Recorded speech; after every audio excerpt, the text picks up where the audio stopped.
My name is Ramya Gopinath Rao. I am from the United States, and with Swami's blessings, I'm happy to present the topic of individual sadhana and its impact on leadership. I would like to begin by offering this presentation most humbly at the divine lotus feet of Bhagawan Sri Sathya Sai Baba. So we have two key discussion points for today. Number one is, what is SSSGC leadership when seen from the divine lens? And number two is, how can we meet Swami's expectations for this type of leadership across three different types of sadhana: individual sadhana, family sadhana, and community sadhana. So let's first consider the first topic. What is SSSGC leadership when seen from the divine lens? So the key attributes of a good leader can be culled from Swami's messages. He has said a lot about the attributes that are necessary. So to be a good leader, one needs to be a good follower, specifically of Swami's message. And he expects us all to work and be an example to others that we hope to lead. Second, be, do, see, and then tell. So Swami really emphasizes the importance of being a good example before we do anything else. Third, leadership within SSSGC is really not a position of power. Rather, it is the ability and a position of love, the ability to lead out of love and not from a sense of having power. The difference also between a good leader and a great leader, Swami always emphasizes that it's more important to be good rather than great. And finally, but almost most important, is that our individual character and the character that comes out of our individual sadhana is very key to becoming a good leader in Swami's fold. So we could say that leadership is idealism in action. And this is really embodied in Swami's directive to office bearers, which he shared in the Prasanthi Mandir in 1988. With your sadhana, people should feel that they have met Sai Baba when they interact with you. So you can see that that's a very deep responsibility that leaders have. So let's look a little more closely at the difference between SSSGC leadership and other types of leadership. It's a difference between the head versus the heart. So if you see that other types of leadership are often based on the head, so if we think about corporate leadership or other types of leadership, it is basically the ideas that are logic-based that are then translated into the hands to carry out certain actions. But if we look at SSSGC leadership, it is completely based on the heart. So it is the ideas that arise in the head that are run through the filter of the heart, which is where all of the human values reside. And it is only when it is passed through the lens and the filter of the heart that it is then carried out by the hands, so that all of the actions, the thoughts that we have, the actions that we carry out are done so through the lens of human values and are based in love. And so personal sadhana, as you can see, is very key here because it helps us develop the voice of conscience or be attuned to the voice of Swami within, which helps us to make the correct decisions and which always helps us base our actions in love. And so in order to develop this kind of leadership, it requires deep introspection on three key questions. Number one, what is the purpose of our life? Number two, what is the main objective of the Sri Sathya Sai Global Council? And number three, why am I in this organization? So when we think of the purpose of our life, this is the key aspect on which we base the structure of leadership within the SSSGC.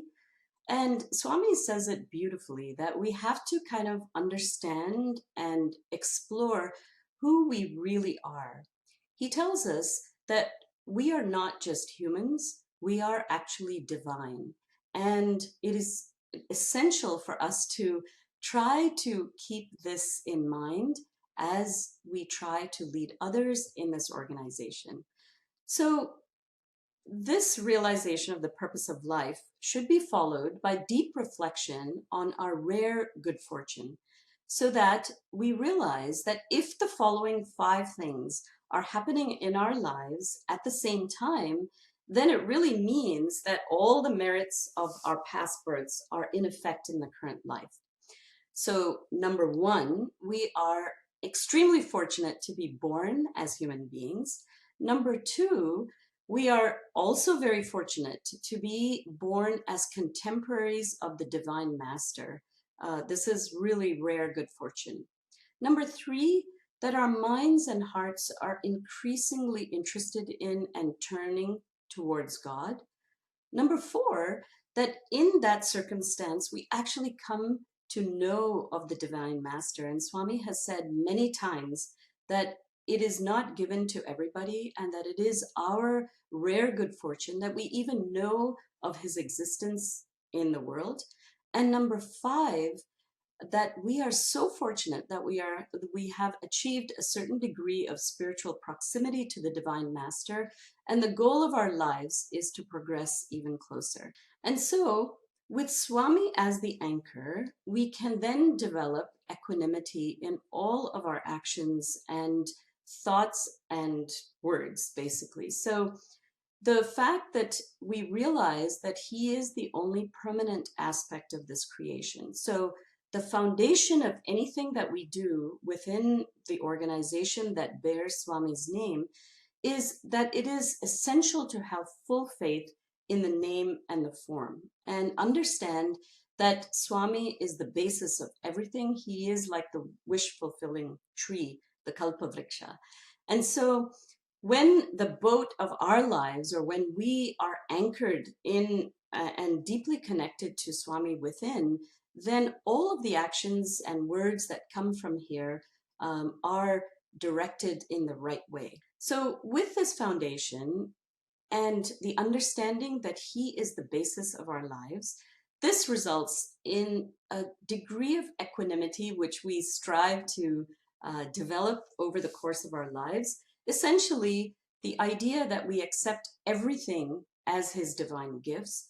We remember that Swami is the doer, not us, and he is the doer from within each of us, and that everything happens with his will and grace. And so when we have that degree of equanimity, then we are able to face the ups and downs of life. Swami says that once we are born in this world, there is going to be sorrow and there is going to be joy, because these are 2 aspects of life, and everything is opposite, like night and day. When we have equanimity, we understand that he is the basis of everything. We understand that his will pervades everything, and therefore that gives us some peace. It gives us equanimity from which we can deal with others and all of the circumstances that come with any task that we undertake. So if we can enlist the key qualities of an SSSGC leader, you can see them listed on the slide. So obviously essential to have a pleasant personality that can deal with others well, have a smiling countenance, because a smile goes a long way. Fitness, physical, emotional, spiritual, is very key. Knowledgeable yet humble about the knowledge that we may have. Understand that the 5 human values should be the core of everything that we do. Patriotism is important, but that should be combined with a belief in the unity of man. The unity of man under the fatherhood of God, as Swami says, is key. Unity in diversity, something that Swami talks about, the understanding that we are all We may all appear differently and we may be from different countries, but we are all children of God. Having a selfless mindset in terms of what the goals of our goals in this organization, dedicated to our role in the organization, understanding that this belongs to Swami and not to any one of us. Be a consensus builder. So it's always helpful to deal pleasantly with everybody, even though we may not always agree. Leading from the level of conscience, as we discussed, because that is where the 5 human values reside. Understanding that we are the trustees of any particular position and that we are here to serve. We are not here to lead again from a position of power, but really always to have the idea that we are serving others. And most of all, we are serving Swami. The ability to evaluate ourselves, our behavior, our words, and the ability to understand and try not to cause pain to anybody in the performance of our duties, and always to remember that we have to be role models. So leadership is not an end in itself. It is a journey of continuous refinement. Let's go on to the next topic. So now that we've seen what an ideal leader encompasses, so how do we undertake the sadhana that will result in developing these key qualities? So individual sadhana, family sadhana, and sadhana across the community. So individual sadhana, as we just discussed, it's always important to smile. Swami has said a lot about just being pleasant. You may not always be able to oblige, but we can speak obligingly and present ourselves in a pleasant way. Fitness we just spoke about, because in order to do work, we ourselves have to be fit. Number 3, really important, is the awareness of our own inner enemies and the ego that underlies all of them. I think for all of us, it's a lifelong struggle to tackle these inner enemies, but the journey of leadership is also a journey to try and tackle all of these and fill our hearts with love so that the inner enemies are driven out. And then ATM, always think and work for me. It's really important to understand that it is not us, it is Swami that is the doer, and that everything comes from him and goes to him as well. So what are some of the other things that we can do to help with this? Well, regular meditation, just centering ourselves, putting ourselves in touch with Swami. Watch, which is a really useful acronym for all of us. Watch our words, our actions, our thoughts, our character, and our heart, because that always must be based in love and the human values. The ability to self-audit. We are answerable to Swami. We are answerable to the Swami in each person that we deal with, and it is important for us to be able to audit ourselves. It's also extremely important, the reading of Sai literature and understanding that Swami is the doer is really key. So if we keep in touch with literature, regular reading of literature on a daily basis, to remind ourselves what Swami says about all of the tasks that we may be engaged in, and most importantly, what he tells us about who is the doer and what is the goal of our life. It's really, really important to keep reminding ourselves that we are only working for him and he is the doer. And so we are all familiar with the 9-point code of conduct, so I won't go through these individual points, but this, what Swami has put together, encompasses not only what we need for our individual sadhana, but also what we need for family and community sadhana. And so he's encompassed all of these. Even if we can follow the 9-point code of conduct, I think we are well on our way to the type of sadhana that is necessary. And so further ideas on community sadhana. As center leaders, we should be thinking about creating opportunities for existing members to further their own sadhana and to journey together on this spiritual path. Expanding the organization by always giving opportunities to new members. So it's not about us, but it's how we can empower others around us and give them opportunities, give them ownership of certain tasks, guide them so that they are also understanding that we do this only for Swami. Undertake a needs assessment. That is really key.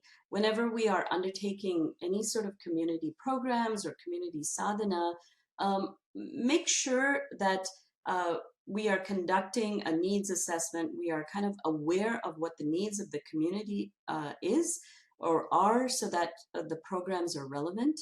And always, always, no matter what one is doing, it's essential to be a role model, because people we are the ones that are carrying Swami's name, and people will look to us to understand how to behave, how to deal with others, how to empower others, and most importantly, how to follow Swami's message in everything that we do.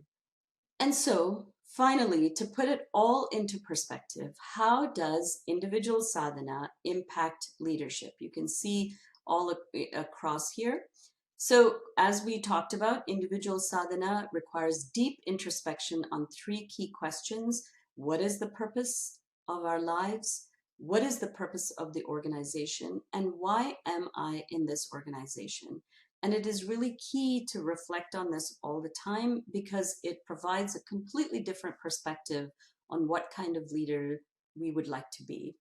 Remember that we have the rare good fortune to be part of the divine entourage. And with the introspection on the 3 key questions comes the realization that Swami is the doer.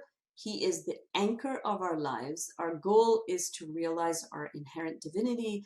And when we come from this perspective, it helps us develop equanimity in everything that we do. And that must be bolstered by our individual ongoing sadhana, remembering that leadership is not an end in itself, but just a journey and an opportunity that Swami has provided to each of us to further our own spiritual progress. We then also involve our families in the sadhana and expand this to the center and the community, so that we are all in this journey together. And so all of this collectively results in the key attributes of SSSGC leadership, as we saw before. And finally, it's really important that we remember that it's really who we are that translates into what we do.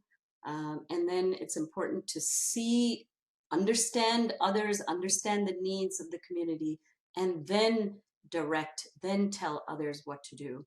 Ultimately, the most important thing that we can do, the most important attribute of leadership, is to be a good role model ourselves, because by that, we not only can empower and inspire others around us, but hopefully realize the goal, which is to get closer and closer to Swami.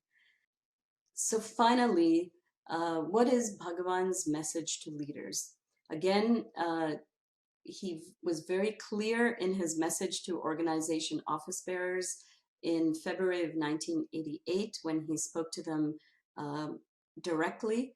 And again, he said, with your sadhana, people should feel that they have met Sai Baba when they interact with you. So that's a huge responsibility. We must always remember that.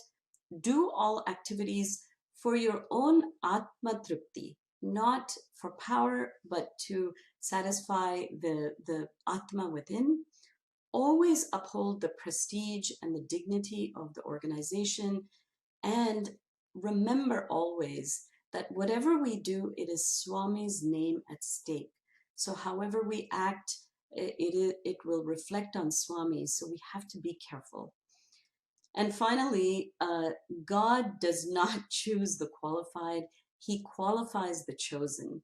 And so it's important to realize that leadership is really an opportunity that Swami has given us to practice his values, practice his teachings, and grow spiritually. Jai Sai Ram.